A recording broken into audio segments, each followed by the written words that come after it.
Madam Toastmasters, fellow Toastmasters, and honoured guests. It may come as a surprise to you because I know I look too young, but I have an 18-year-old daughter. Lauren will be sitting her A-levels in May, and hopefully come September she will start the next phase of her life by going off to university. Over the last few months, 5 or 6 days have been spent going to open days at educational establishments around the country.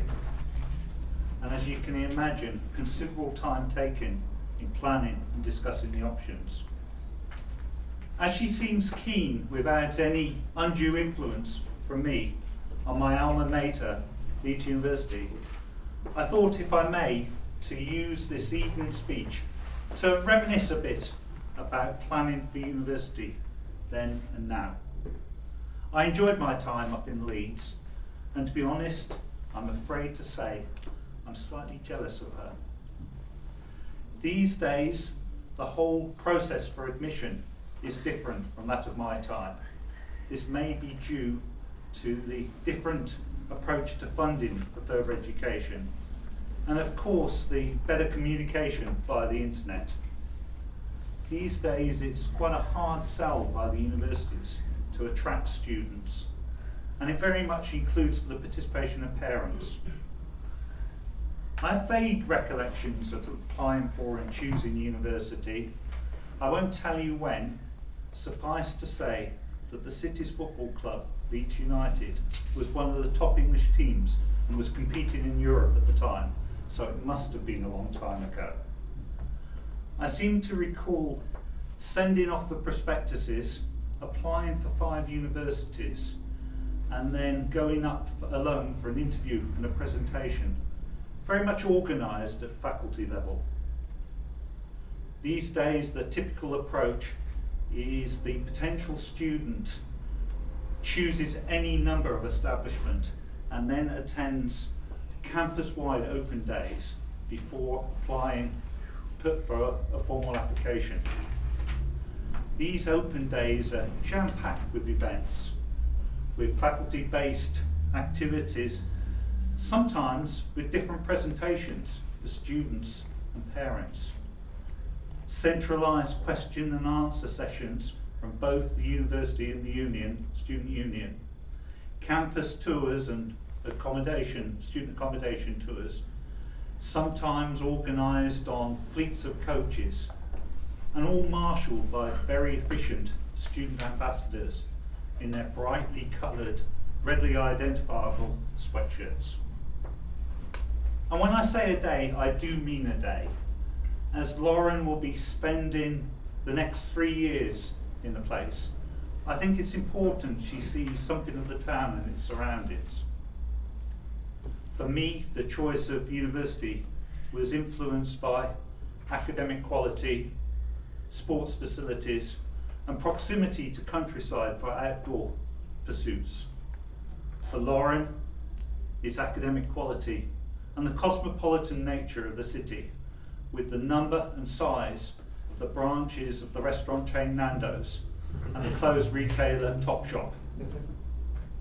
Lauren is applying to study accounting and finance, and it so happens at Leeds there is a block of student flats just a stone throw away from the new business school. Ideal for getting out of bed 10 minutes before the first lecture of the day. The student block has about 350 rooms, with about 50 being on the first level of 5 staircases. By amazing coincidence, the room that was open for view on the day was the very room I had occupied in my first year, some 35 years ago. My exclamation of disbelief was overheard by the accommodation staff member, who promptly phoned her boss to tell her the news. The relatively new staff were fascinated to see how things had changed, and the purpose of Lauren's visit was put to one side as I was given an impromptu visit around the off limit for the day facilities. It was also fascinating to see how other things had changed on the campus. The student union was a bit of a dive in my time, and I rarely visited it.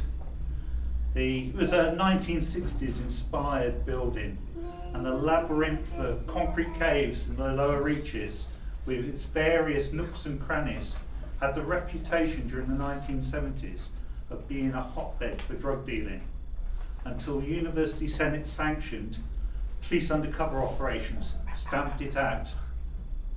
Somehow magically these have been opened up, linking in with outside terraces to create alfresco bars.